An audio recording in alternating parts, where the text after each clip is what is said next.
Hello hi दोस्तों। Study with अभिषेक 01 में आपका स्वागत है। आई होप कि आप लोग अच्छे होंगे और अपनी जो है कि तैयारी सीटेट की अच्छे से कर रहे होंगे। तो दोस्तों आज हम पढ़ेंगे जो है कि हिंदी का टैग वर्ड्स, ठीक है ना। पॉजिटिव और निगेटिव वर्ड्स, ठीक है ना। आप कुछ भी नहीं पढ़े होंगे तो इसके माध्यम से दोस्तों आप जो है कि हिंदी का 15 जो है कि गद्यांश आता है दोस्तों, ठीक है ना। गद्यांश और पद्यांश और 15 जो है कि आपका पेडोलॉजी आता है। तो आप ये समझ लीजिए कि 10 प्लस आप जो है कि इससे कर पाएंगे, ठीक है ना। तो आप 10 जो है कि अपना गद्यांश कर लीजिएगा, उसमें हमने बताया है, ठीक है ना। इस प्लेलिस्ट में आपको दिख जाएगा, ठीक है ना। तो जाकर वहाँ से देख सकते हैं। गद्यांश और पद्यांश के लिए मैंने बताया है कि आपको गद्यांश और पद्यांश कैसे सॉल्व करना है, ठीक है ना। तो आप वहाँ से देख लीजिएगा। आज हमारा जो कि पॉजिटिव और निगेटिव वर्ड्स होगा, ठीक है ना। इसके माध्यम से अच्छे से टैग वर्ड्स आप लोग जो है कि समझ लीजिएगा और फॉलो करिएगा। आपको जो है कि एकदम सटीक से 10 प्लस आप पेडोलॉजी में कर पाएंगे, ठीक है। I hope. तो दोस्तों आज का हमारा, जैसे हमने बताया कि आज हम जानेंगे क्या, हिंदी का जो है कि टैग वर्ड्स, ठीक है ना। तो हम लोग जानते हैं दोस्तों पॉजिटिव टैग वर्ड्स, ठीक है। तो पॉजिटिव टैग वर्ड्स, उसके बाद हम लोग जानेंगे निगेटिव, ठीक है ना। तो आज हम जानते हैं पॉजिटिव, ठीक है। पॉजिटिव में जैसे दोस्तों आ जाए कि भाषा के प्रकार के अवसर, मतलब बच्चों के क्या करना चाहिए, भाषा के प्रकार के अवसर देना चाहिए कि नहीं देना चाहिए। अगर वहाँ पर आपको दिख जाए भाषा के प्रयोग के अवसर तो वहाँ पॉजिटिव कर दीजिएगा। पहली बात दोस्तों, अगर आपसे पॉजिटिव क्वेश्चन पूछ रहा है तो पॉजिटिव पर क्लिक करिए। अगर आपसे निगेटिव पूछ रहा है तो निगेटिव पर, ठीक है ना।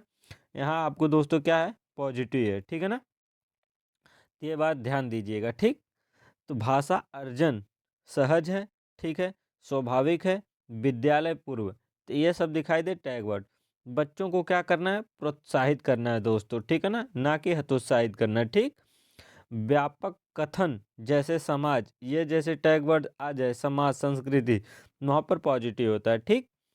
मातृभाषा को स्वीकार करना, बच्चे के क्या करना है, मातृभाषा को हमें क्या करना है दोस्तों, स्वीकार करना है, ठीक है ना।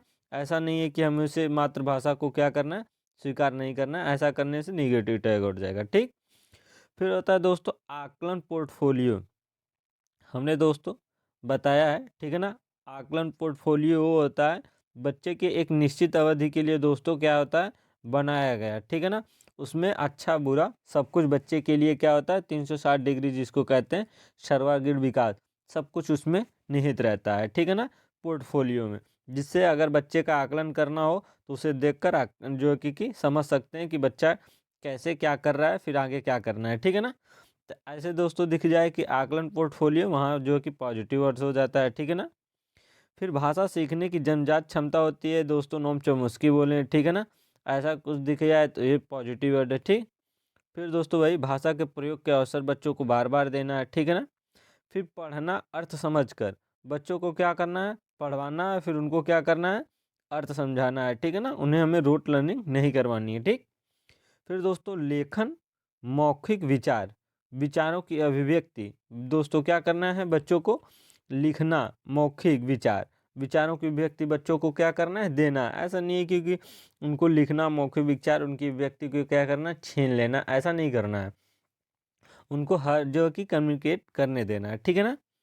फिर आता है भाषा विविधता, जैसे संसाधन हुए, संज्ञानात्मक हुआ, सीखने में वृद्धि, ये सब क्या करना है बच्चों को करवाना है, ठीक है ना।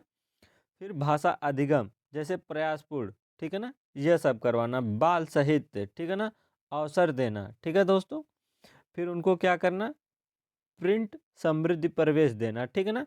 जैसे क्या होती है प्रिंट समृद्धि प्रवेश में भाषा क्या रहती है, बिखरी रहती है। जैसे आप बाहर निकलते हैं तो कुछ ना कुछ राइट होता है, ठीक है ना। भाषा मतलब मान लीजिए कोई इन्वायरमेंट है, आप जा रहे हैं तो आपको यहाँ कुछ लिखा दिख जाएगा, यहाँ लिखा, यहाँ लिखा, यहाँ लिखा हुआ, कुछ ना कुछ लिखा हुआ होता है। ये कहते हैं दोस्तों कि प्रिंट समृद्धि प्रवेश, ठीक है ना।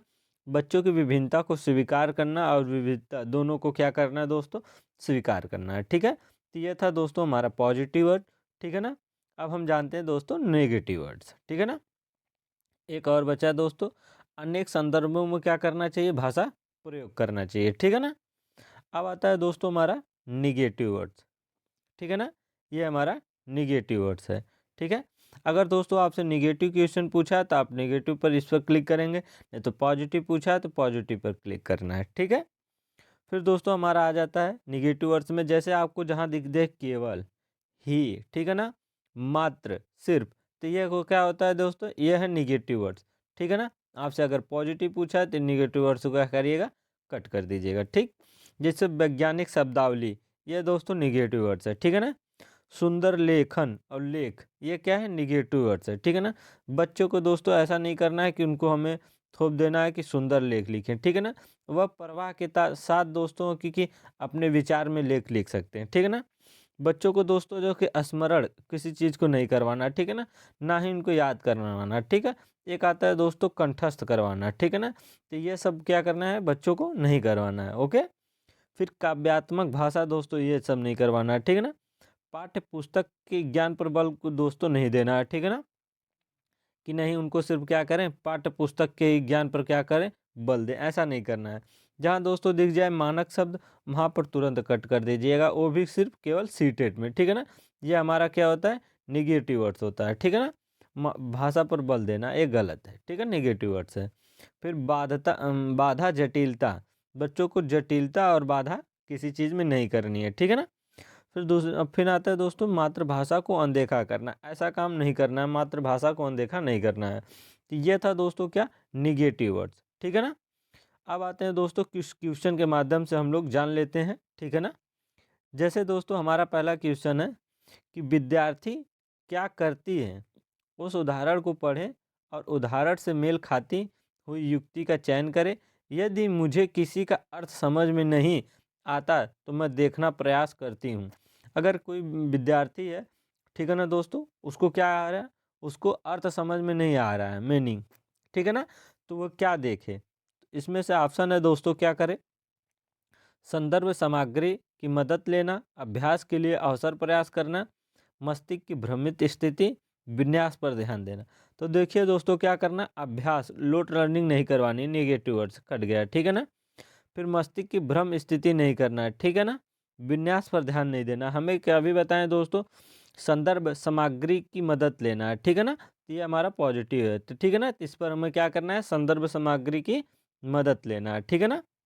फिर आता है हमारा दोस्तों क्वेश्चन कि एक अध्यापक ने विद्यार्थी को समूह में विभाजित किया, ठीक है ना, और हाशिए पर कहानी पढ़ने से पहले उनके बारे में आयोजित प्रश्न उत्तरी पर भाग लेने के लिए कहा।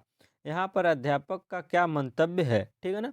मान लीजिए कोई अध्यापक है दोस्तों, ठीक है ना, वह किसी हाशिए के समूह पर, ठीक है ना, पिछड़े मतलब जो पिछड़े जाति के लोग रहते हैं, मान लीजिए कि जैसे आदिवासी लोग, उनके कहानी पर पढ़ने के लिए क्या किया, आयोजित करने से पहले दोस्तों क्या किया, भाग लेने के लिए उसमें कहा, ठीक है ना।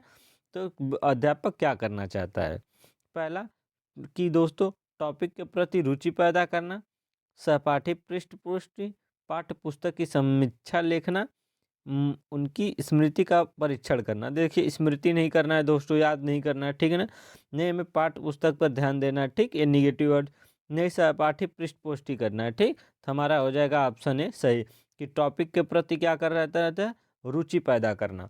अगर दोस्तों अध्यापक जो है कि हाँ सेब से पहले जो कहानी से पहले, ठीक है ना, उस पर क्या करेगा, बच्चों को प्रश्न उत्तरी पर दोस्तों ध्यान देगा, तो बच्चे जो है कि पढ़ेंगे, कुछ जानकारी इकट्ठा करेंगे, ठीक है ना।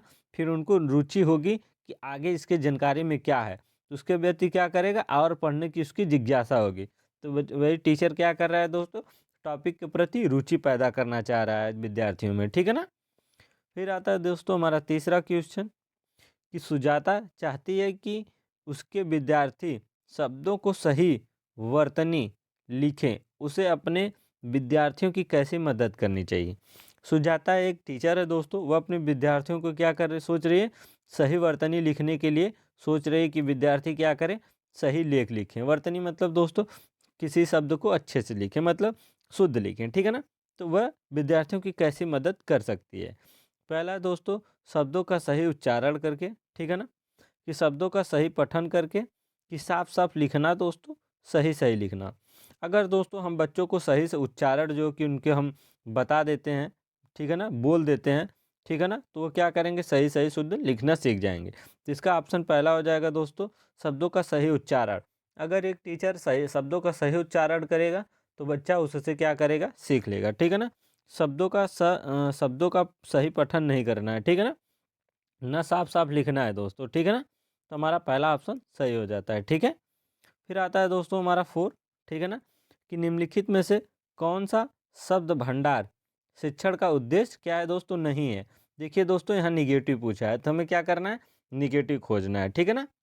जैसे विभिन्न संदर्भों में शब्दों के प्रयोग की योग्यता हासिल करना, ठीक, संदर्भ से शब्दों के अर्थ समझना, शब्दकोश का प्रयोग करना दोस्तों, कि शब्द अर्थ कंठस्थ याद करना। तो देखिए दोस्तों, कंठस्थ और याद करना क्या है, निगेटिव वर्ड्स, और हमसे पूछा क्या है दोस्तों, नहीं है, तो निगेटिव वर्ड्स, तो इसका क्या हो जाएगा 4। तो देखिए, जहाँ निगेटिव पूछेगा दोस्तों वहाँ निगेटिव पर क्लिक करना है, ठीक है ना। जहाँ हमें पॉजिटिव पूछेगा पॉजिटिव दिया था, निगेटिव तो हमें निगेटिव लगाना था, ठीक है। तो आई होप कि आप समझ गए होंगे कि किस पर कैसे निगेटिव करना है, किस पर पॉजिटिव करना है, ठीक है। फिर पांचवा है दोस्तों कि पोर्टफोलियो के आकलन में क्या शामिल है, ठीक है ना। पहला है दोस्तों कि अनेक युक्तियां तथा प्रदत्त कार्यों के माध्यम से आकलन को सुधारने के व्यवस्थित तरीके हैं, ठीक है। फिर दूसरा आ जाता है दोस्तों कि भाषा अधिगम के लिए रचनात्मक आकलन, ठीक है ना। फिर विद्यार्थियों द्वारा एक समयावधि में भाषा अधिगम के दृष्टांतों उदाहरणों का व्यवस्थित आकलन। फिर 4 है दोस्तों कि भाषा अधिगम के लिए योगात्मक और रचनात्मक आकलन। इसमें दोस्तों थर्ड हमारा तीसरा सही हो जाएगा। हमने बताया था कि पोर्टफोलियो होता है जो एक निश्चित समय अवधि के लिए होता है, जो विद्यार्थियों का दोस्तों सब कुछ उसमें निहित रहता है, ठीक है ना। उसमें एकेडमिक नॉन एकेडमिक 360 डिग्री सब कुछ रहता है, क्या अच्छा क्या बुरा सब कुछ, ठीक है ना। तो विद्यार्थियों द्वारा एक समयावधि में भाषा अधिगम के दृष्टांतों कोष्टक में उदाहरणों का व्यवस्थित आंकलन होता है, ठीक है ना, पोर्टफोलियो, ठीक है। आई होप कि दोस्तों जो है कि हमारी वीडियो आपको बहुत अच्छी लगी होगी दोस्तों। अगर अच्छी लगी होगी तो वीडियो को लाइक कर दीजिएगा, और जो लोग नए आए हैं दोस्तों वह चैनल को सब्सक्राइब कर दीजिएगा, ठीक है। और हमारा नेक्स्ट जो कि होगा दोस्तों एसएसटी का टैग वर्ड्स, ठीक है ना। अब हम लाएंगे एसएसटी का टैग वर्ड्स, ठीक है दोस्तों। तो आपके लिए दोस्तों इतना मेहनत करते हैं तो वीडियो को दोस्तों जो है कि अपने दोस्तों तक शेयर कर दीजिएगा, जिससे वो भी जो है कि अपना जो है कि कुछ भी नहीं पढ़े हैं तो टैग वर्ड्स के माध्यम से एग्ज़ाम में अच्छा नंबर लेकर आ जाएं, ठीक है दोस्तों। तो चलिए दोस्तों, मिलते हैं नेक्स्ट वीडियो में। तब तक जय हिंद, वंदे मातरम।